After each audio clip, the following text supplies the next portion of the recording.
Today's number is 200,000. Many people are speculating that Bitcoin is about to go absolutely ballistic, but is that really the case? As positive gamma and options markets from Wall Street start to take over in the crypto sphere, it's clear that we're seeing several huge breakouts in the face of adversity. With government shutdowns, negative news, and what we call the wall of worry, could it be just the beginning for certain sectors? And what's happening on the most bought insider area that just started to occur? We've got the data that you need to know. Let's break it down right now together, guys. Stocks, commodities, and cryptos. There's a lot to get into. See you in a second.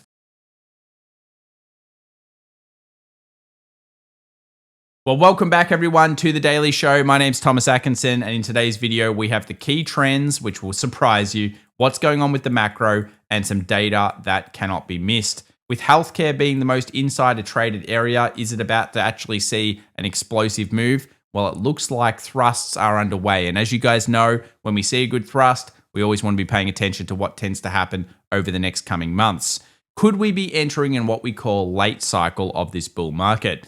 Well, one thing's for sure, we may have just seen the search term AI bubble hit its peak, never to be seen again for a little while. Why is this? Well, during August, you can see how many people were searching the term AI bubble. Generally, when this happens, you're kind of aware that, as we say on this market, it usually isn't over yet. Remember, everybody has to be all in before a true bubble to actually explode. And this search term itself usually happens at kind of the mid to late cycle stage, where you're getting into that final run on a market that just becomes super euphoric. But it wasn't just those search terms. Crypto bubble, AI boom, and crypto boom all absolutely accelerated and have started to drop off once again. And this could mark an incredibly important point in history of what we're seeing in this current market run. Does it mean it's over yet? Probably not, and we'll explain that later on in today's video. But let's take a look at the big worrying news right now and how, of course, we're bucking the trend against the wall of worry. Now, you guys know the daily 20 moving average is one of the most important reads on the S&P 500, but one of the other important reads is sometimes reading in between the lines. Now, we do know that, of course, when shutdowns happen, it creates a ton of news, everyone panics, and we have to go back to the data to really understand what's happening. But this has actually happened now all the way back into the 1970s, and you'll notice that over time, it's become less and less of a thing affecting the markets. In fact, since 2013, you can see here that it's been positive every one of those times. And the last period, which actually, remember, was the longest period of shutdown, 34 days here, according to Carson's research, shows that it was actually a 10.3% return over that time. And you might say, how is any of this possible? Well, it's all about not having that too much bias based on, of course, looking at the charts. If the charts and flows are moving up, if the money markets are moving towards positive gamma, it's very difficult to go against them. Speaking of which, there is something very worrying happening at the same time as we're seeing extremely bullish people. And that is that there are now more PE funds than McDonald's. Now, you might say, why is that worrying, Tom? Doesn't that mean a lot of spend's going in? Yeah. But this actually also happened with the internet boom. And you may not be aware of this, and I'm doing a bit of a piece on this for the show coming up and my advanced class, which links are in the description down below if you're interested in. But this actually is a reoccurring phenomenon with new technology. We actually introduced more hardware and infrastructure for the internet that was never used, some of it, post the dot-com boom. So this is another sign of sometimes people getting a little bit ahead of themselves. Private market giants hope the next surge of growth will separate the best from the rest in the industry saturated by too many firms. Remember, the latest MIT study said that 95% of AI businesses were likely to fail. So there is going to be, of course, a rising tide of the good ones, and the bad ones are going to possibly fail. Private equity firms are raising and deploying billions of dollars into artificial intelligence, particularly, and this is the key word, data centers, with hopes of emerging asset classes will deliver, of course, more growth. On top of that, investors are cautious about the risks of pouring cash into AI infrastructure. They don't seem to be because they're putting it in, but see opportunities to structure tailor-made financing options and lock in lucrative returns. So it's kind of like .com 2.0 in some cases. Everyone's on board, everyone's pushing towards it, and they know that the one that gets to the top is going to be the winner. The problem is there's going to be so many failures along the way, and this is the standard cycle of any new technology coming through. Is AI the future? My opinion is yes. Most of you guys probably yes. Put it down below if you think AI is the future. But with any great AI or any great technology boom, there always comes a growing pain and usually a bottleneck. And we could be getting close to that bottleneck based on data inputs more than you guys think. I think maybe over the next year or so. So let's talk about why this matters. Well, you've probably heard of the Buffett indicator before. And while this is not the greatest tool like it once was, it certainly does show us that in some metrics, the markets are, of course, quite expensive. Now, I've talked to you guys about, and we already know this, that the Buffett indicator is all about realistically looking at it as a worldwide read right now, because, of course, we're in a time of globalization. But at the same point, it's still up there. And when you get to these levels, we have seen before, of course, minor pullbacks so far. So you've got to say, of course, is the market expensive? Yeah. And Buffett, of course, has been also famously building cash piles. Usually does that a few years early, by the way. He's been doing that now for a bit over a year. So something to be taken into consideration. Now, 168 rate cuts. You may not be aware of this, but everyone and every central bank around the world has been cutting aggressively for the last 2 years. And you can see here that this is now actually getting up there with some of the most rate cuts that we've ever seen. Funnily enough, it's happening while we're not in an official recession. So it really makes you wonder how sick things are underneath the hood when we're stimulating the economies. Yes, the markets are going well, but at the same time, unemployment continues to start struggling underneath so many different economies around the world. So why is this still a point of potentially, okay, we look for opportunities in abundance? Well, the real reality of markets is that they are generally bullish. If you look at this data statistics per day and you really break it down over time, you'll find that over 60% of the time markets are bullish. That means that, of course, they're more towards that side.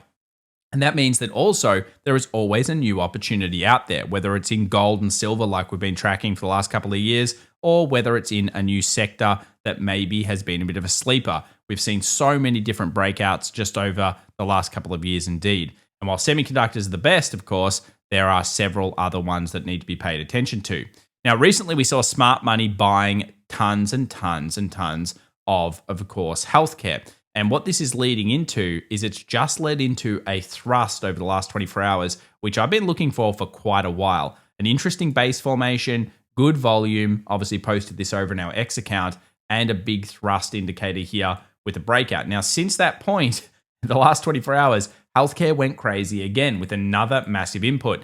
And this just shows you that sometimes it's worthwhile paying attention to these corporate insider buy-sell ratios, but only when price action activates it. Remember, they'll be sitting there for ages doing something, and until you get that price action trigger, you ultimately don't know flow is there.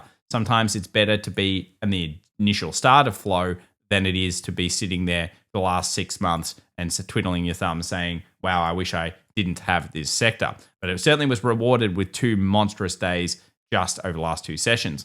Now, Blue Kurtic actually put together a pretty cool chart here, which is, of course, 2-day relative rolling returns. So this is now the largest, I think, strongest rally when it comes to XLV relative to SPY since like 2008. So this is a very heavy thrust. And you can see here that generally it's actually usually happening at important turning points in markets. In fact, there are not too many points that you can go back through in history and find similar situations. This goes all the way back to the .com. But what this does tell us often is that we're getting close to, or if not, around the bottoming period, and that sometimes the returns can be rather favorable. In fact, healthcare tended to do better during these periods, as you can see here, to the S&P during this time. And this could give us a lot of clues, as you guys know, of a post-rate cut environment and what the structure looks like on markets between the next 1 to 6 months. If you haven't been following the channel, make sure to do so, guys. Great to have you on board here. But the reason why we're looking at this structure is because this is all important. Don't look at Wall Street as saying, look at what they're doing.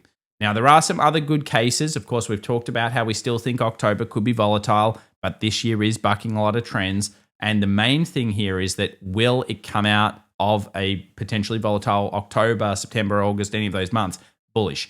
And the general rate statistics are yes. I mean, you can see here in similar reads coming into, of course, October, November. November and Q4, particularly Q4, was positive 100% of the time. And this is, of course, taking into consideration what happened in September and what's been happening recently. Nvidia and its 200-day moving average, we looked at the breakout of the last 24 hours and said, okay, probably means markets are going to rally. They did. And of course, I actually really appreciate a few of you guys were very generous and actually gave me a couple of super chats. So obviously you did all right, maybe over silver or something. But I do appreciate the guys. So thank you very much. But one of the things here was that the Nvidia position was kind of showing us a lot of the time the gains of the last couple of runs. So the gains here of 2016 and these extremely good gains, the gains of course, 2020 onwards, and then since ChatGPT and where we are. Now, when it is above the 200 moving average, as you can see here by a decent amount, what that often does is it sits here a lot of the time, by the way, time in zone almost half the time. But you can see here the average return is very favorable. So is the average return insane? No. When it's above 1, that's a big standard deviation. It goes absolutely nuts. So again, could it go above that? Possibly. And this is what also sometimes brings us into that extreme euphoria after a bubble search has gone on. And I do think we may have hit the bubble all-time high search just in the month of August. That may be the time that we look back on and say, okay, that's when everyone thought it was a bubble, and then everyone just started to just believe they could get out before everybody else could. Why is this all important? Well, it's leading into so many different asset classes. Now, we recently have talked about how gold is great. We're bullish. We're looking for 44,000, 4,200. I mean, ultimately, I'm looking for big numbers from gold because I think there is going to be a currency collapse across the world for multiple reasons. But the thing is that, of course, with great speculation brings great potential of volatility. And you guys can see here, look at the calls. Wow, it hasn't been great when this happens. Now, that's not to say I'm going to get rid of gold and run away into the hills. But the thing about this is that you've got to be aware that when this happens, this means rampant speculation. So big things can happen. I am ultimately bullish though, because again, silver has done some things that are very bullish. You can see here Nautilus Research. Wow, wow, wow. That is a huge stat when it comes to the next 9 months. And I also found that when I tracked, and I've done this for a long time, tracked them, but here's one from Daily Gold. It's a beautiful tracking. My goodness, this thing looks sweet. And yeah, that's pretty much the target. You know, we're looking for $80 plus potentially on silver in the future.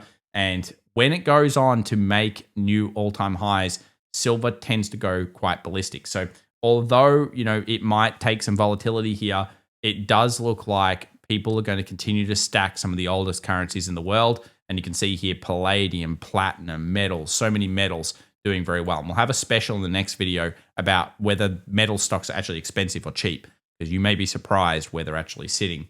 Is the S&P 500 overbought? In many metrics, I would say yes. But the thing is that there are still some not extremely overbought reads, such as the percentage away from 200 DMA.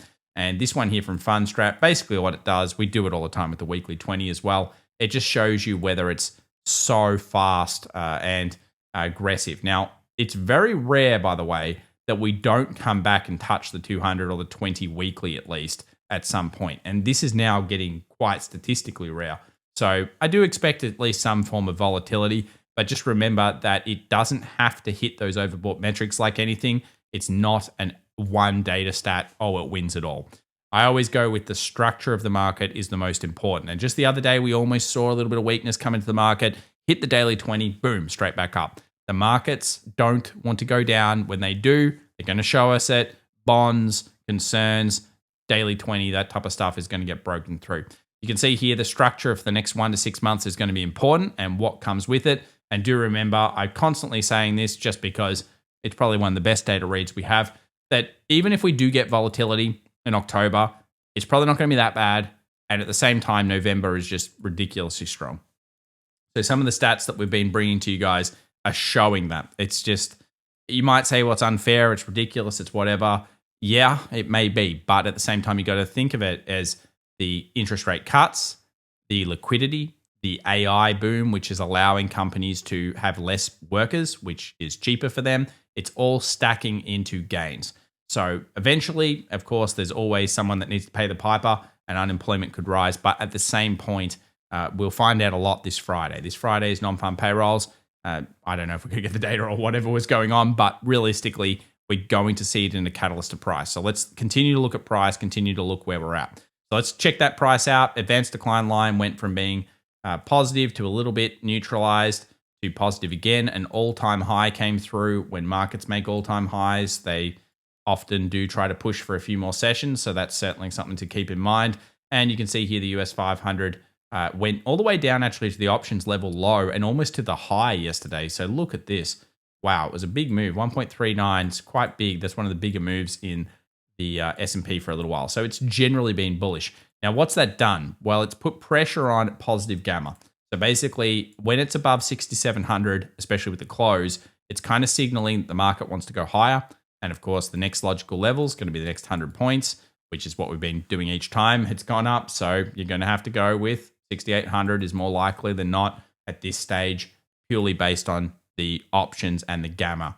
Now, of course, anything can happen, but you're always playing data stats. Please practice risk management, guys. Obviously, it's all about that kind of stuff. Now, with Tesla, we talked about 450 being broken. When that happens, we could push into the 500s. That does seem like what's happening. Of course, we've gone positive gamma again, which basically, again, means a squeeze could potentially be happening here.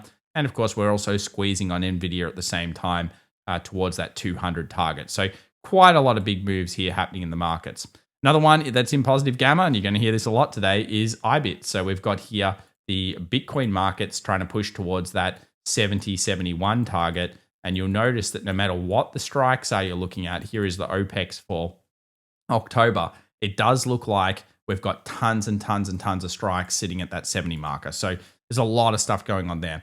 And then, of course, there's gold, which is also in positive gamma. So pretty much the whole market is in positive gamma. Everyone's clamoring for it. Everybody's looking towards pushing in. And that's not to say that there are not other opportunities. There are, of course, plenty of them. And you guys just really always come from the abundance mindset. If you miss semis, don't worry about it. You go look at other sectors. You know, we're just suddenly looking at healthcare. We didn't really care about it for a little while there. And we stopped even talking about it for about 3-4 months. And then suddenly, oh, wow, we started talking about energy just the other day. So you guys know there are lots of opportunities. So just always remember that. Now, just before we jump into the charts and we take a look at the key levels that you should be watching right now, I did want to say a big thank you to the sponsor of today's video, which is, of course, Tiger Brokers. Most of you guys are aware of what Tiger does, but if you're not, make sure to check the links in the description down below. Now, since we've been working with Tiger, they've won tons of awards here in Australia, which is awesome. That's because they innovate their software based on your feedback. And I often give them feedback as well, which makes them really awesome. Now, the other thing is if you sign up at the moment, you can get some extra little kind of goodies based on the fact that you are watching the FX Evolution channel. And I just want to talk about some of the features that I like. Of course, you guys know I'm a big fan of Chess Sponsored in Australia. Now, for overseas, you won't know what that is probably, but for any Australian, you know it's very important. And another thing here is, of course, cheap abilities to get into the US markets. And that can be quite difficult for some international investors. You want to invest in the best market in the world, but you don't know how, or more importantly, it's just too, cumbersome and hard to do. Well, the good thing is that they introduced recently 24/5 with Tiger Trade, and they've got now 9,500 stocks and ETFs. That's a great selection. And of course, it doesn't come at any additional fees. So if you think Tiger Brokers could be the right one for you, guys, check it out in the description down below. Have a look at some of the special offers they offer for opening up accounts. And of course, always interested in your feedback. Thank you so much, guys. Check them out now. All right, let's now check out the healthcare sector. Whoa, I thought there was a thrust yesterday, but that's a big day for healthcare. I know that it doesn't look like much to someone that trades a Palantir or something, or a Tesla, but the 3%, let's just say 3% in the defensive sector is pretty wild. So a big day there for, of course, healthcare, and it just shows you the power of good quality price action, good quality analysis. It's one of my fave kind of things to do. Bring the data, bring the TA, bring the information together, ignore the noise, and then just look at the flows. And what this is kind of showing me is even if we get pullbacks in it now, that there's probably a bit more strength in the sector. And again, there's always a risk, guys. I don't know it's going to the moon or anything, but I do think that that's the most positive sign we've seen out of healthcare probably all year. I mean, it's the best I've seen all year. So not too bad. It wasn't too bad over here, but these are the two best areas that we've had so far. And this is kind of pointing towards, eventually maybe getting back up to that 154. So certainly some activation there. Also seen oil services recently start to find a little bit more ground, which is a very interesting read. And you can see here a basing formation of oil services versus SPY, which looks pretty sweet when you check it out in a chart. So it just shows you there are different things. Boring sectors usually, maybe not so boring anymore. Now let's have a look at the US dollar. It rallied up to the most traded area. It's fallen down. This one is absolutely waiting for what we call non-farm payrolls. And that's going to be the unemployment number. Will it go below here or above here? Once that happens, you're probably going to get a larger move. And I think we'll revisit that probably on the Friday. So the weekend video, make sure to sub to that one. Gold, wow, just so strong. Gold has just been beast mode. And I do expect vol at some point. I think it's hard to enter here, but geez, I tell you what, it looks still very nice on the charts. And so does silver. Obviously, again, pretty bullish, pretty overextended, getting up there with those highs. Generally in markets, when you go up like this speed, you have to do a consolidation at all-time highs. But yeah, it's looking good for the next 6 to 9 months based on some of the data stats. Now, Tesla broke through 450, which opens up, of course, 500. And if you remember rightly, 500 or just before, that would be an all-time high. So Tesla really bucking the trend. This is a real case of if it's in the press, it's in the price, and really ignoring so much what information and your bias might be, and instead just saying, well, what's actually happening? And what's happening is a bunch of people are stacking on top of each other, options, dull market, all that type of stuff really playing out. Semiconductors had a stellar day as well, 2.25 up. You can just kind of see here that markets are just getting very aggressive towards the upside. And that was kind of led in some ways. I'll just go back here to, although Nvidia didn't do as well, I still think this is a significant breakout. So this could end up being a false break. Anything can happen. But for now, of course, it does signal this kind of flow on. Chinese markets, new highs, guys, into their Chinese holiday season. So, the thing here is it's just, again, strength on strength on strength. There was a stock that we've been looking at in our private community, and this was this one here, and not that one here. Where is it? Billy. This one here. So it was down like 0.45 yesterday. But this particular stock here is very, very interesting because, of course, you go back and you look at it on the weekly and you say, damn, that's a very interesting point. So you can just see here that there are so many different breakouts, so many different single stocks doing this right now that are breaching.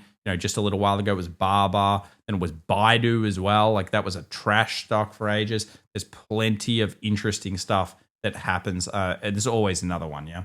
What about US 2K? Well, it's holding its daily twin. It's a bit weaker, and we'll talk about that soon. So still okay though overall. NASDAQ new all-time high, so quite aggressive towards the upside. And obviously Bitcoin, you can see here, pushing. And this is looking like it's kind of being freed a little bit. And that all really started, in my opinion, here, and so far we're here. So this is going to get a lot of people interested in that 200K by the end of the year. In the crypto market, they call it Uptober, and we'll talk about why in a few videos. But yeah, October could be here, and it's pushing, of course, through things like Ethereum and many other coins as well. So clearly, I think the last 24 hours was really about movements in the crypto market more than anything else, and that's why they had basically the best percentage gain. Now, are there problems for the week ahead? Of course, it's all about non-farm payrolls at 8:30 New York time, guys. Make sure to watch out for that one. It's going to be important. And just remember as well to practice that risk management if you're unsure or if you're feeling a little bit scared, that there's always another opportunity. So I just stress that because I think we're getting into that pointy end of euphoria here a little bit. And of course, guys, if you enjoyed today's video, then remember to check out the sponsor of today's video, which is Tiger Brokers. Links in the description down below to get some special offers and to check out whether it's right for you. And make sure to follow us also on some of the other socials. You can check us out on Twitter X. Check me out on LinkedIn if you're interested. And of course, if you're interested in more about courses, China, America in terms of semiconductors, sectors, how we do all this type of stuff, then you can check out our advanced course in particular or day trading masterclass. I think it'll change your mind. Remember, it's psychology that you're really wanting to trade over the next decade. That one won't be taken away too much by the AI. And there are reasons behind that. Guys, for now, it seems to be all green, all good. Will there eventually be some vol? Yes, but we don't see the signs in the bonds market right now. And I track them every day. I just can't find it. I'm looking, but we'll get it when it eventually does happen. Thank you so much. Gotcha.